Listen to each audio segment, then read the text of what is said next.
क्या सच में हिंदू कोई प्राचीन पहचान है या यह नाम हमें इतिहास ने बाद में दिया?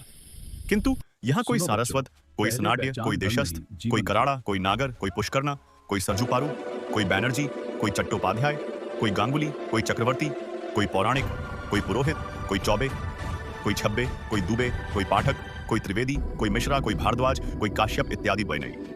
ब्राह्मणों में अनेक उपजातियां हैं। इसी प्रकार कोई कटोच, कोई इलावत, कोई चौहान, कोई सूर्यवंशी, कोई चंद्रवंशी, कोई पंवाल, कोई चूड़ावत इत्यादि सैकड़ों राजपूत जातियां थीं जो अपने आप को क्षत्रियों में गिनते हैं।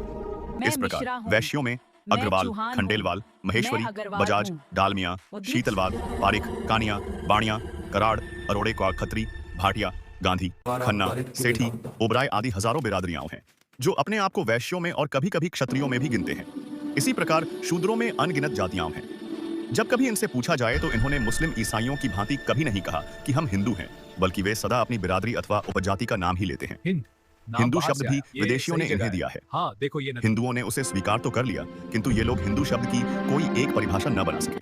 तिलक ने अपने आप कोई परिभाषा बनाई, सावरकर ने पृथक अपनी परिभाषा बनाई, सर राधाकृष्णन ने भी एक अलग ही परिभाषा बना डाली।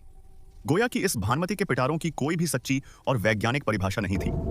किसी भी हिंदू धर्म शास्त्र में आजकल हिंदू शब्द से संबोधित किए जाने वाले लोगों के लिए हिंदू नाम नहीं दिया गया। हाँ, चातुर्वर्ण अर्थात ब्राह्मण, क्षत्रिय, वैश्य, शूद्र और पंचम शब्दों का प्रयोग हिंदुओं के वेदों, स्मृतियों तथा अन्य धर्म ग्रंथों में मौजूद हैं।